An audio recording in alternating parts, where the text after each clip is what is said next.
शिव पुराण श्री रुद्र संहिता तृतीय खंड 22वां अध्याय। देवताओं का शिवजी के पास जाना। ब्रह्मा जी कहते हैं, मुनीश्वर, भगवान शिव को पति रूप में प्राप्त करने के लिए पार्वती को तपस्या करते करते अनेक वर्ष बीत गए, परंतु भगवान शिव ने उन्हें वरदान तो दूर अपने दर्शन तक न दिए।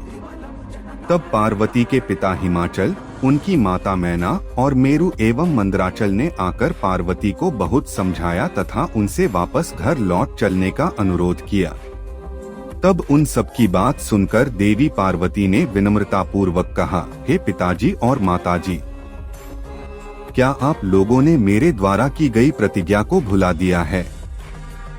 मैं भगवान शिव को अवश्य ही अपनी तपस्या द्वारा प्राप्त करूंगी। आप निश्चिंत होकर अपने घर लौट जाएं।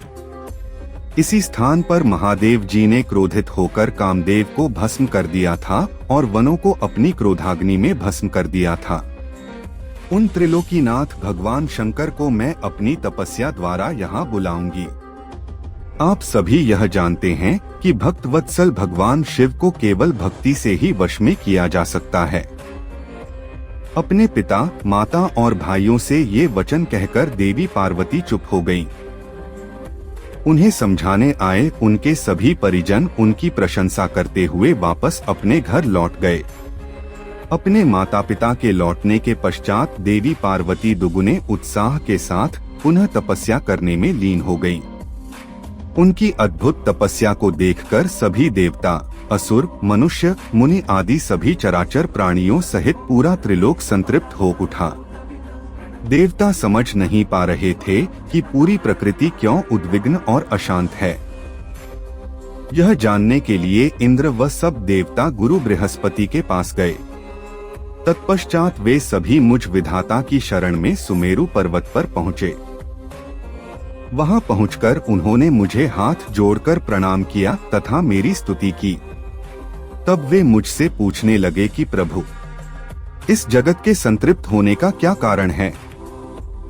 उनका यह प्रश्न सुनकर मैंने त्रिलोकीनाथ भगवान शिव के चरणों का ध्यान करते हुए यह जान लिया कि जगत में उत्पन्न हुआ दाह देवी पार्वती द्वारा की गई तपस्या का ही परिणाम है। आठ सब कुछ जान लेने के उपरांत मैं इस बात को श्रीहरि विष्णु को बताने के लिए देवताओं के साथ क्षीरसागर को गया। वहां श्रीहरि सुखद आसन पर विराजमान थे। मुझ सहित सभी देवताओं ने विष्णु जी को प्रणाम कर उनकी स्तुति करना आरंभ कर दिया। तत्पश्चात मैंने श्रीहरि से कहा, हे हरि, देवी पार्वती के उग्र तप से संतृप्त होकर हम सभी आपकी शरण में आए हैं। हम सबकी रक्षा कीजिए। भगवान हमें बचाइए।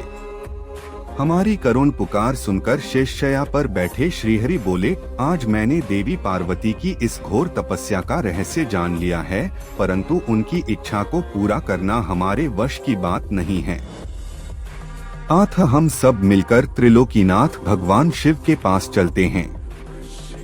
केवल वे ही हैं जो हमें इस विकट स्थिति से उबार सकते हैं। देवी पार्वती तपस्या के माध्यम से भगवान शिव को पति रूप में प्राप्त करना चाहती हैं। इसलिए भगवान शिव से यह प्रार्थना करनी चाहिए कि वे देवी पार्वती से विधिवत विवाह कर लें। हम सभी को इस विश्व का कल्याण करने के लिए भगवान शिव से पार्वती का पाणिग्रहण करने का अनुरोध करना चाहिए। भगवान विष्णु की बात सुनकर सभी देवता भयभीत होते हुए बोले, भगवान शिव बहुत क्रोधी और हठी हैं। उनके नेत्र काल की अग्नि के समान दीप्त हैं। हम भूलकर भी भगवान शंकर के पास नहीं जाएंगे। उनका क्रोध सहा नहीं जाएगा। उन्होंने कामदेव को भस्म कर दिया था। हमें डर है कि कहीं क्रोध में वे हमें भी भस्म न कर दें। हे नारद, इंद्रादि देवताओं की बात सुनकर लक्ष्मीपति श्रीहरि बोले, तुम सब मेरी बातों को ध्यानपूर्वक सुनो। भगवान शिव समस्त देवताओं के स्वामी और भयों का नाश करने वाले हैं। तुम सबको मिलकर कल्याणकारी भगवान शिव की शरण में जाना चाहिए। भगवान शंकर पुराण पुरुष, सर्वेश्वर और परम तपस्वी हैं। हमें उनकी शरण में जाना ही चाहिए। भगवान विष्णु के इन वचनों को सुनकर सब देवता त्रिलोकीनाथ भगवान शिव का दर्शन करने के लिए उस स्थान की ओर चल पड़े जहां महादेव जी तपस्या कर रहे थे। उस मार्ग में ही देवी पार्वती उत्तम तपस्या में लीन थीं। उनके तप को देखकर सभी देवताओं ने प्रसन्नतापूर्वक उन्हें दोनों हाथ जोड़कर नमस्कार किया। तत्पश्चात उनके तप की प्रशंसा करते हुए मैं, श्रीहरि विष्णु और अन्य देवता भगवान शिव के दर्शनार्थ चल दिए। वहां पहुंचकर हम सभी देवता कुछ दूरी पर खड़े हो गए और हमने तुम्हें भगवान शिव के करीब यह देखने के लिए भेजा कि वे कुपित हैं या प्रसन्न। नारद, तुम भगवान शिव के परम भक्त हो तथा उनकी कृपा से सदा निर्भय रहते हो, इसलिए तुम भगवान शिव के निकट गए तथा तुमने उन्हें प्रसन्न देखा। फिर तुम वापस लौटकर हम सभी के पास आए तथा उनकी प्रसन्नता के बारे में हमें बताया।